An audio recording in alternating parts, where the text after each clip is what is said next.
walking with it.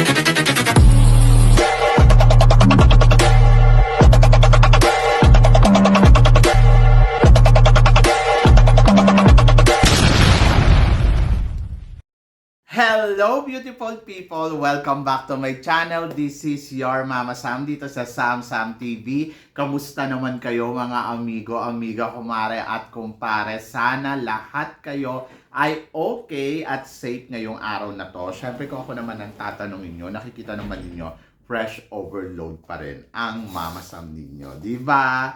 So yon, so syempre, malapit na ang Christmas. So ilang tulog na lang ay Christmas na. So excited ba kayo? Ako okay naman. Kaya lang kasi masyadong busy talaga ngayon kasi gawa nga nung activity namin sa school. First time nila magkakaroon ng ganong kabonggang activity, gawa ko. Charot. But ang dami ko pang iniisip, yung costume, yung mga ano, ayan yung nakakapagbigay stress sa akin ngayon. Kasi yung amin leader, Diyos ko, nakakaloka siya. Parang sabi ko, angel, binigyan ako pakpak ng butterfly. Angel na daw yun. Sabi ko, syempre kung gusto ko, kung gagawa na rin naman tayo ng mga ganito, gawin na natin yung the best. Kasi syempre, yung mga bata kasi syempre, ang gusto natin ay maging masaya para sa kanilang ano, di ba? By the way, so malalaman ko sa Monday kung ano ang magiging resulta ng mga pinaggagawa namin. Ako naman ay tiwala naman ako sa mga estudyante ko na kaya nilang mag-perform, kaya nilang ibigay yung best nila para sa activity, lalo na syempre Christmas. So dapat maintindihan nila kung ano ba yung meron kapag araw ng Pasko. Di ba? So yun guys, kayo guys, kamusta naman? Sana lahat kayo ay okay na okay at ready na para sa Christmas. So kami naman wala naman kaming masyadong gagawin. Magsisimba lang kami ni Nu. Tapos ayun nga, so plano ko magluto ng spaghetti. Kasi syempre spaghetti pa rin ang the best at saka gusto ko mag-fried chicken and then of course gusto ko rin ng lumpia. Kasi ang lumpia kasi masarap talaga siya. Tapos sabi ko nga, konting ulam na masarap. Charot. Anyway, siguro minudo. Gusto ko minudo. O kaya mechado. O diba? So yun nga. So marami tayong pag-uusapan ngayon. Kagabi hindi ko na kinaya talagang, alam niyo na, ay nako, sabi ko sa inyo, tulog na ako ng maaga. Pero maaga naman ako nagising, kaya fresh ako today. Di ba? So, sabing gano'n, si Michelle D daw, talaga daw may tuturing niya ngayon taon na to ang best year para sa kanya. Kasi, syempre yung na-experience niyang sa Miss Universe, sabi niya kahit hindi nga daw siya nanalo, ay dinaig niya pa daw talaga ang nanalo at yung mga blessings daw talaga pumasok sa kanya ng bonggang-bongga. Ako naman, masasabi ko naman, si Michelle D talagang matuturing kung tunay na reyna pagdating dyan sa Miss Universe na yan. Ewan ko, basta ako naniniwala ako na, alam mo yon na parang feeling ko si Michelle D na agawan ng pagkakataon pero hindi matatanggi ng panahon at nagsasabi at nagdidikta yung panahon na ito ang dapat para kay Michelle D. Kaya nga, nakikita natin na lahat, di ba? Nakikita natin na parang ang daming blessings na pumapasok sa kanya, ang daming eksena, parang feeling mo na siya pa ang nanalo, dinaig niya pa yung nanalo talaga. O, ayun yung importante. Wala ka man corona, panalo ka sa puso ng lahat. O, di ba? So, yun, tuloy-tuloy at saka sinabi niya rin sa kanyang interview na sa darating na 2024, more excitement nga daw ang mangyayari dito kay Michelle D kasi marami nga daw eksenang magaganap at isa na nga dito, syempre, yung work niya sa abroad. Ito nga, di ba, isa din sa mga hinihintay nga dito sa Thailand, yung pagsasama nila ni Antonia na nakakatuwa to kasi di ba parang magko-concert silang dalawa. So, maganda at malaki na itulong yung teamwork nilang dalawa ni Antonia. So, nung una, di ba, inaisip natin ako, yung dalawa hindi yan magiging magkaibigan. Pero, ang maganda sa kanilang dalawa ay nakita naman natin click na click sila. At nakatulong ng malaki yun kay Michelle D. Sa totoo lang, malaki yung impact nun kay Michelle D. Kasi, isipin mo dati si Michelle D, ilan lang ba yung followers niya sa Instagram?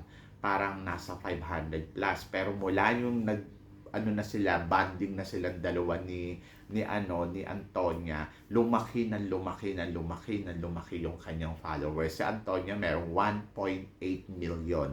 Tapos ngayon si Michelle D meron ng 1.7 million. Nung tinignan ko pa to nung nakaraang araw pa, so hindi ko alam ngayon kung 1.8 na rin. So ibig sabihin, talagang malaki yung impact na naitulong to kay Michelle D dahil sa nakita nila na kung gaano ka-agresibo itong si Michelle D, kung gaano makagaling si Michelle D. Actually, yung nakatulong din kay Michelle D talaga, yung laban niya sa Miss Universe, at nakita natin kung nakita ng mga tao kung ano yung ginawa niyang eksena, di ba? So, yon. Kaya sabi ko nga, kaya niya panlagpasan si Antonia. Pagdating sa followers, maghintay ka na lang ng konting pang panahon, magiging 1.8 na yan, magiging 1.9 na, malalagpasan niya pa. So, sana si Michelle D keep going lang sa engagement niya para sa kanyang mga followers kasi syempre, importante yon. At ngayon, eto na, di ba? At sinabi niya rin yung advocacy niya, gusto niya talaga ito i-push din sa susunod pang taon, yung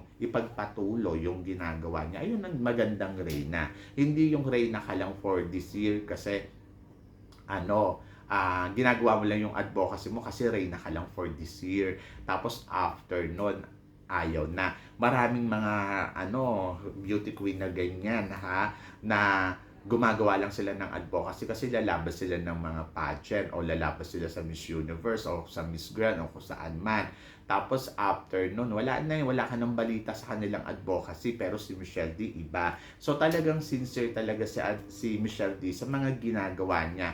Isipin mo, etong ginagawa niya 2018 pa, yung bago pala siya lumaban ng Miss World. Pagkatapos, after niyan, natuloy-tuloy niya hanggang ngayon. Pagkatapos, ayan na.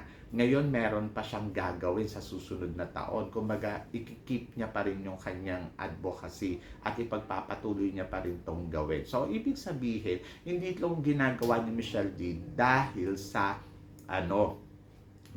lalabas siya ng Miss Universe. So talagang doon yun sa sistema niya at sa puso niya. So yun yung maganda kay Michelle D. Kaya sabi ko sa inyo, panalo talaga si Michelle D. So kahit pa kalkalin mo pa lahat ng profile ng mga beauty queen na lumaban sa Miss Universe ngayong batch nila, si Michelle D talaga yung masasabi mong transformational leader at very legit talaga yung kanyang advocacy. Hindi yung gawa-gawa lang. So sampal to doon sa Miss Universe organization na parang, di ba?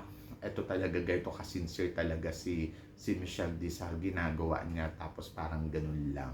Anyway, so move on na tayo dyan kasi syempre, magto 2024 na, wala naman tayo magagawa kahit tumalak tayo ng tumalak dyan sa organization kasi parang feeling ko hindi naman na natin mababago yung sistema, 'di ba? So ganun at ganun at ganun pa din. Pero syempre, mababago natin at magkakaroon tayo ng pagkakataon na makuha ang corona sa mga susunod natin ilalaban sa Miss Universe. Kung napagkaitan tayo this year kay Michelle D, I think pwede mag-continuous niyan kung sino yung mananalong Miss Universe Philippines. Medyo mahirap lang talaga to, no? Kung iisipin mo, mahirap pantayan si Michelle D kasi iba talaga si Michelle D. Sana may kandidata na katulad ni Michelle D na legit yung advocacy, legit yung ginagawa, talagang nakikita mo yung sincere, yung determinasyon para sa laban niya sa entablado ng Miss Universe. So, ayun sana yung makuha ng Miss Universe Philippines.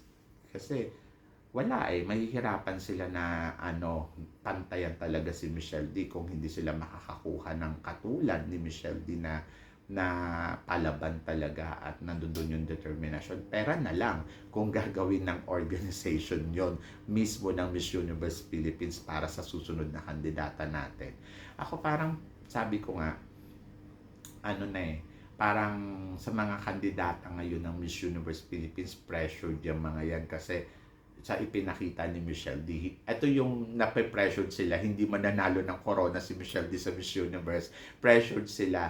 But maganda to guys, kasi alam nyo kung bakit. Kasi makakatulong to sa susunod na kandidata natin na mas ma-motivate siya at mas madali para sa atin kasi hindi naman tayo nanalo this year. So, hindi tayo nag-hit ng back-to-back, di ba? So, parang anytime pwede talaga natin masungkit ang corona ng Miss Universe Philippines kasi mas mahirap ko back-to-back eh. Tapos papantayan ng susunod na kandidata yung ginawa ni Michelle D o lalagpasan pa. So, parang feeling ko sa panahon ngayon, hindi tayo talaga magba-back-to-back kung sakali. But etong nangyari kay Michelle D, pwedeng sa susunod na taon ay maging open ang mga hurado dahil sa nangyari ngayon na parang, okay, unfair naman to kay Miss Philippines.